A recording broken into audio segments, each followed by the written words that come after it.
Hello everyone.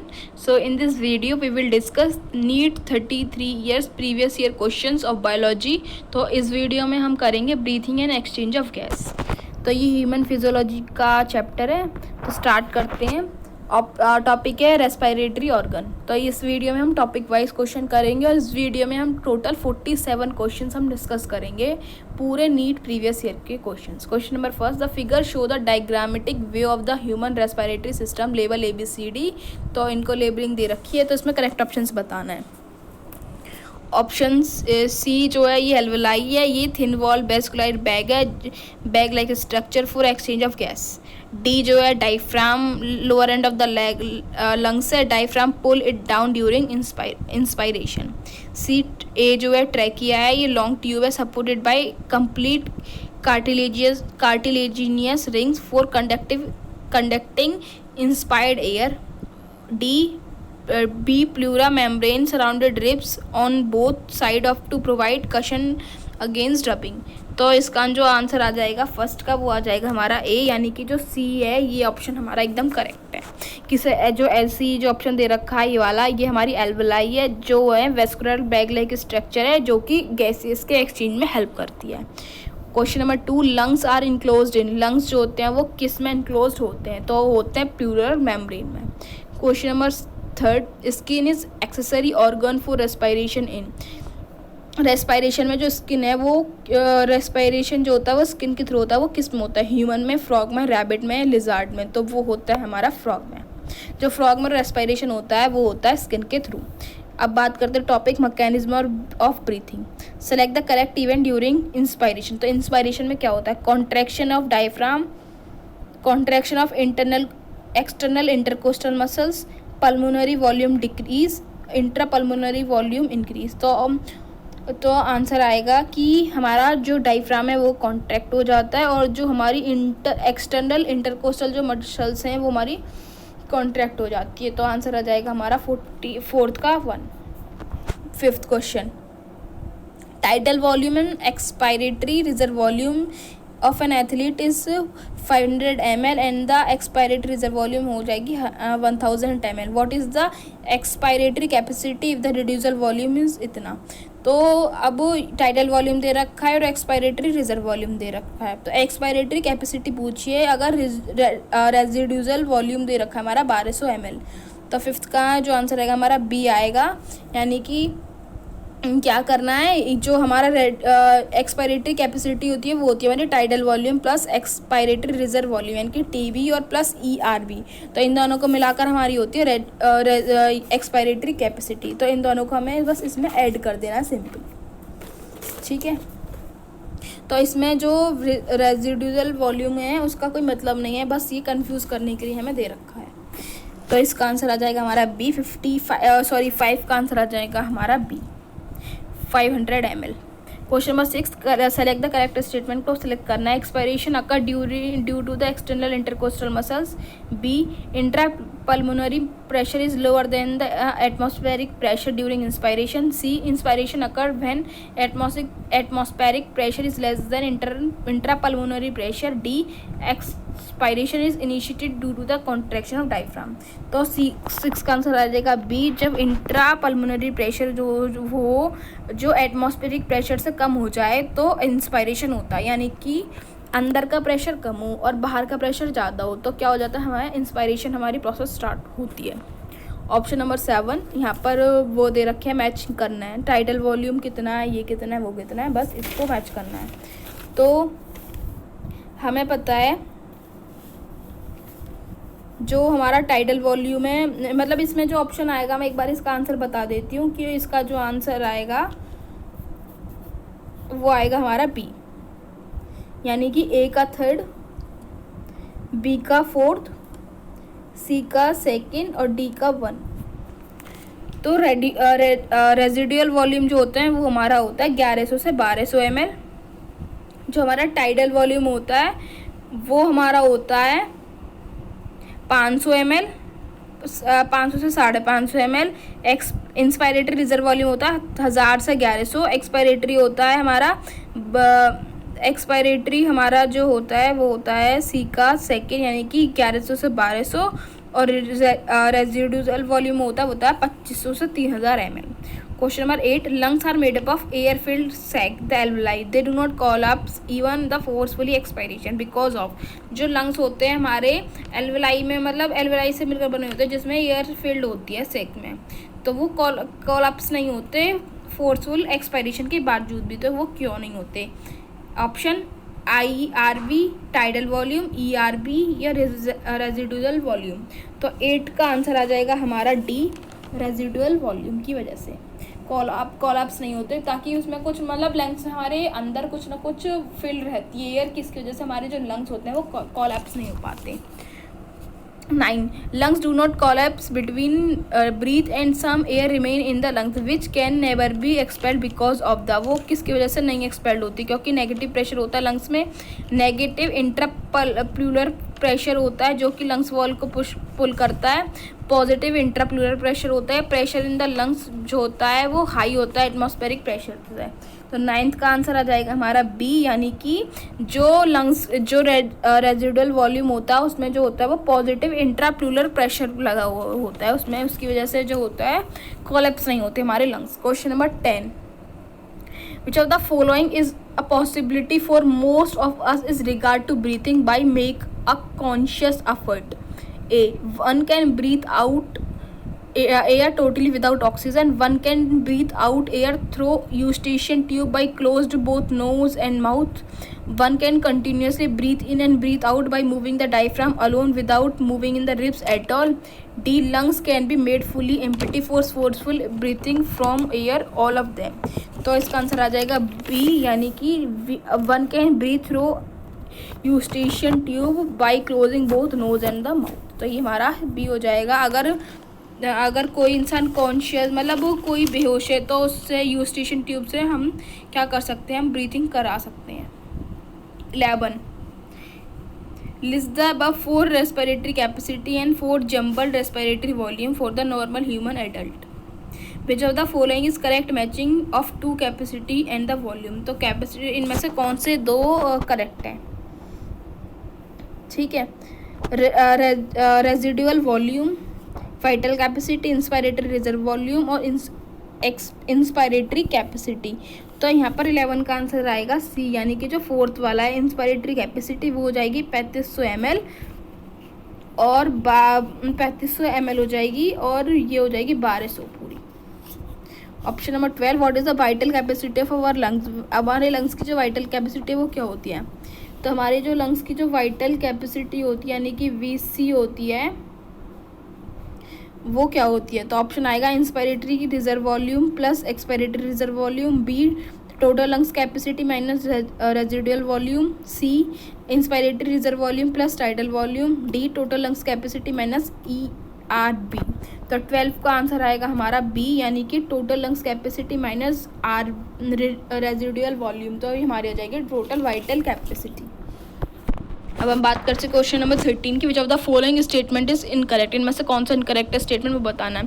Principle of counter current flow facilitate efficient respiration in gales of fixed fishes. B, residual air in lungs slightly decrease the efficiency of respiration in mammals. C, presence of non-respiratory air sacs increase the efficiency of respiration in birds. D, in insects circulatory body fluid serve to distribute oxygen to tissue। तो 13 का हमारा answer आएगा B, जो residual air है हमारी lungs की वो decrease होती है, slightly decrease the efficiency of respiration in mammals. Question number 14, when 1500 ml मतलब 1500 ml air in the lungs it is called. जब हमारे लंग्स में 1500 ml एयर होती है तो उसको क्या बोलते हैं? Residual volume, inspiratory reserve volume, vital capacity या टाइडल वॉल्यूम। तो 14 का आंसर आएगा हमारा A, रेजिडुअल वॉल्यूम होती है 1500 ml। 15, the ventilation movement of the lungs in mammals are govern bye.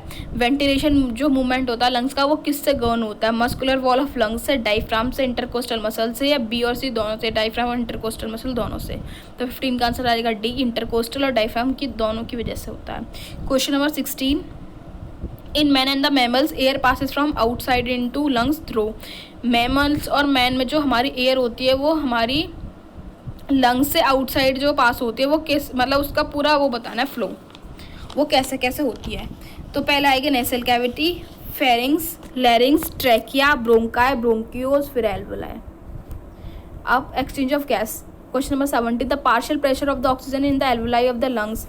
जो ऑक्सीजन का पार्शियल प्रेशर होता है एल्वुलाई में, लंग्स कितना होता है, मतलब एल्वुलाई की उसमें एल्वुलाई में जो पार्शियल प्रेशर होता है ऑक्सीजन का वो कितना होता है हमारे लंग्स में, तो वो इक्वल टू ब्लड में more than that in the blood, less than that in the blood, less than that of CO2। तो 17 का आंसर आएगा हमारा B, more than that in the blood. Question number 18, the figure below show small part of human lungs where exchange gas take place. Select option ABCD represent ABCD, correct, identify their function. तो ये पूरा diagram दे रखा है, इसमें ABCD option दे रखे हैं और labelling दे रखी है। तो इसमें बताना है कौन सा ऑप्शन सही है और उसका फंक्शन करेक्ट क्या है। A, C, arterial capillary passes oxygen to lungs. B, alveolar cavity, main site of exchange of respiratory gases. D, capillary wall, exchange of O2 and CO2 take place here. B, RBC, transport of CO2 mainly। तो 18 का answer आएगा हमारा B. जो ए है ये alveoli की alveolar cavity है, यहाँ पर जो मेन एक्सचेंज होता है रेस्पिरेटरी गैसेस का वो होता है। Question number 19, the exchange of gases in the alveoli of the lungs take place. तो वो किसकी वजह से होता है, ट्रांसपोर्ट की वजह से, पैसिव ट्रांसपोर्ट की वजह से, एक्टिव की वजह से, या सिंपल डिफ्यूजन की वजह से, या ऑस्मोसिस की वजह से। तो वो होता है खाली सिंपल डिफ्यूजन की वजह से, जो एल्वुलाई में एक्सचेंज होता है वो डिफ्यूजन की वजह से होता है। Question number 20, in lungs the air is separated from the venous blood. Lungs में जो एयर हमारे वीनस ब्लड से सेपरेटेड होती है वो किसकी वजह से होती है, transitional epithelium plus tunica external of blood vessels, squamous epithelium plus endothelium of blood vessels, squamous epithelium plus tunica media blood vessels, या नन ऑफ दिस। तो 20 का आंसर आएगा हमारा B, squamous epithelium plus endothelium of blood vessels. Question number 21, the alveolar capacity alveolar epithelium in the lungs is. Alveolar epithelium जो lungs की होती है वो कितनी क्या होती है, वो होती है हमारी नॉन सीलेटेड स्क्वैमस की बनी हुई होती है। अब बात करते हैं ट्रांसपोर्ट ऑफ गैसेस की। Question number 22, identify the wrong statement with reference to transport of oxygen. Oxygen की ट्रांसपोर्ट के जैसे रॉन्ग स्टेटमेंट बताना है, तो मैं पढ़ देती हूँ सारे। A, binding of oxygen with haemoglobin is mainly related to the partial pressure of oxygen. B, partial pressure of CO2 can interfere with oxygen binding with haemoglobin. C, higher H+ concentration in alveoli favor the formation of oxyhemoglobin. D, low pCO2 in alveoli favor the formation of oxyhemoglobin। तो 22 का answer आएगा हमारा सी, higher H+ concentration in alveoli favor the formation of oxyhemoglobin। जितना ज़्यादा H+ sign की concentration होगी उतना जो क्या होगा ऑक्सीहीमोग्लोबिन का फेवर करेगा। Question number 23, reduction of pH of blood will. Blood का जो pH का रिडक्शन होता है वो क्या किसके जैसे होता है, will decrease the affinity of haemoglobin with oxygen, release by carbonate ion by the liver, reduce the rate of heart beat, reduce the blood supply to the brain. तो 23 का आंसर आएगा हमारा A, decrease the affinity of haemoglobin with oxygen. Question number 24, approximately 70% of CO2 absorbed by the blood will be transported to the lungs।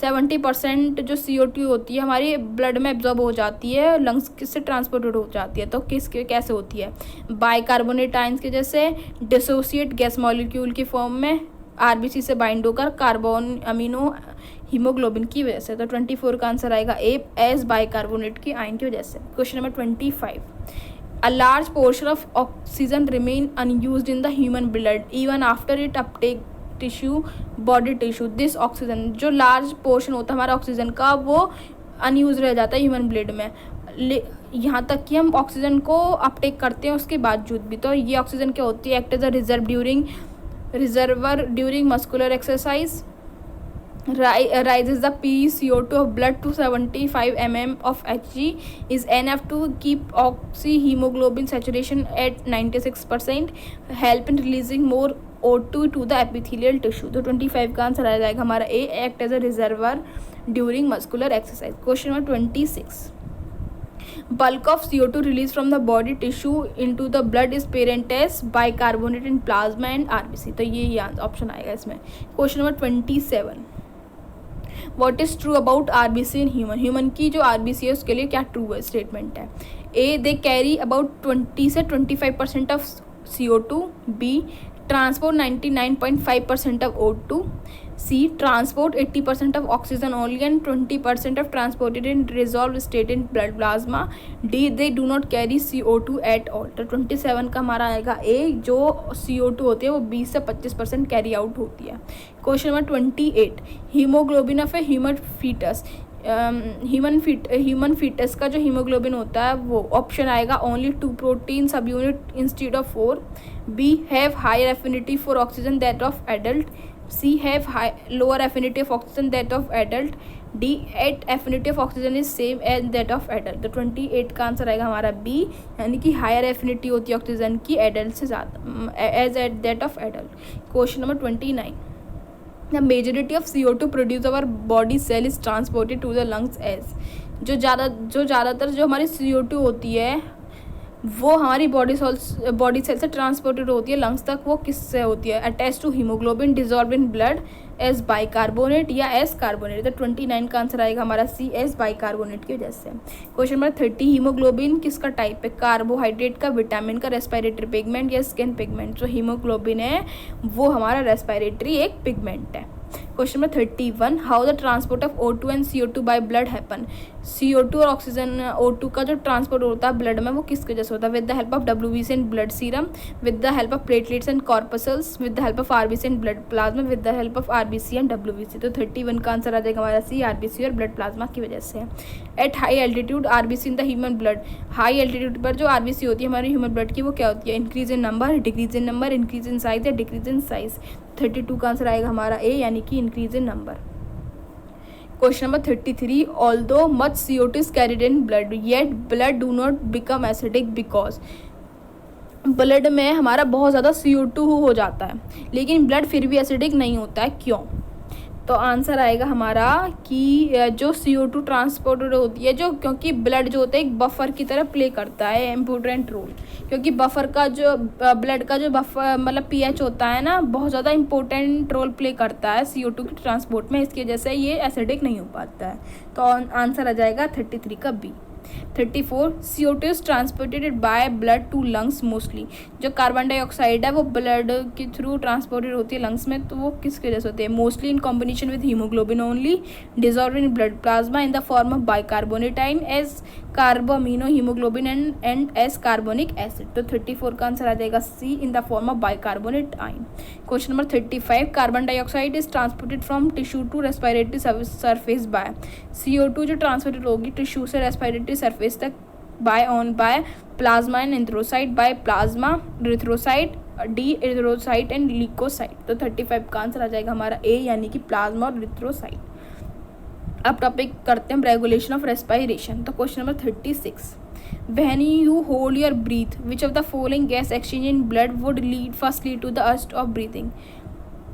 अगर तुम कुछ देर तक अपनी सांस रोक देते हो तो सबसे पहले तुम अगर उसके बाद क्या हो, मतलब सबसे पहले किस चीज़ की तुम्हारे लिए अर्ज होगी? CO2 की concentration, rise CO2 and falling O2 की कंसनट्रेशन, फॉलिंग O2 की कंसनट्रेशन या फॉलिंग CO2 की कंसनट्रेशन। तो 36 का आंसर आ जाएगा हमारा डी, यानी कि CO2 की कंसनट्रेशन एक साथ बढ़ जाएगी अगर हम बहुत देर तक मतलब थोड़ी देर के लिए हम अपनी सांस को रोक देते हैं तो। Question number 37, the respiratory system centre which control inspiration and expiration. तो रेस्पिरेटरी सेंटर का नाम बताना जो कि इंस्पायरेशन और एक्सपायरेशन को कंट्रोल करता है। तो 37 का आंसर आएगा बी, यानी कि मेडुला ऑब्लंगटा जो होता है एक रेस्पिरेटरी सेंटर है। Question number 38, respiratory centre which regulate respiration in located in. वो रेस्पिरेटरी सेंटर बताना जो कि रेस्पिरेशन को रेगुलेट करता है, वो कहाँ पर प्रेजेंट होता है? सेरेब्रम में, मेडुला ऑब्लंगटा में, सेरेब्रल पेनिडिकुलम में और डी वेगस नर्व में। तो 38 का आंसर आ जाएगा हमारा बी, मेडुला ऑब्लंगटा में। ठीक है, अब बात करते हैं topic disorder of respiratory system. और question number 39, due to the increasing airborne allergen and the pollutant many people in urban area are suffering from respiratory disorder they cause wheezing due to. यानी कि allergy की वजह से, pollution की वजह से बहुत सारे लोग ना सफ़र करते हैं वीजिंग की वजह से। तो उसकी वो किसकी वजह से होता है? Reduction in secretion of surfactant by pneumocytes, benign growth or mucus lining of nasal cavity. C, inflammation of bronchi and bronchioles, proliferation of fibrous tissue and damage of alveolar wall. तो 39 का आंसर आ जाएगा हमारा सी, यानी कि inflammation of bronchi and bronchioles. Question number 40, यानी कि 39 में क्या होगा, ब्रोंकाई और ब्रोंक्यूल्स का क्या हो जाएगा, इन्फ्लामेशन हो जाएगा. Question number 40, which of the following option correctly represent the lungs contain in asthma and emphysema respectively. अगर अस्थमा और एम्फीसीमा हो जाता है तो क्या क्या कंडीशंस हो जाती हैं. तो क्या होता है, जब अस्थमा हो जाता है तो ब्रोंक्यूल्स का इन्फ्लामेशन हो जाता है, और एम्फीसीमा क्या होता है, उसमें क्या होता है कि रेस्पिरेटरी सरफेस जो होता है वो हमारा डिक्रीज हो जाता है. तो 40 का आंसर हो जाएगा हमारा ए. 41, विच of the following is an occupational respiratory disorder order. तो वो हो जाएगा हमारा emphysema. Question number 42, which name the chronic respiratory disorder caused mainly by the cigarette smoking. Cigarette smoking की वजह से जो मेनली डिसऑर्डर होता है वो क्या होता है, वो होता है हमारा एम्फीसीमा. क्वेश्चन नंबर 43, अस्थमा में बी एट्रीब्यूट टू. अस्थमा की वजह से क्या होता है, inflammation of trachea, accumulation of fluid in the lungs, bacteria infection of the lungs, allergic reaction of the mast cell in the lungs. तो 43 का answer आएगा हमारा डी, यानी कि allergic reaction of the mast cell in the lungs. Question number 44, name the pulmonary disease in which alveolar surface area involved in gas exchange is drastically reduced due to the damage of in the alveolar valve. तो 44 का आएगा हमारा option D, यानी कि emphysema.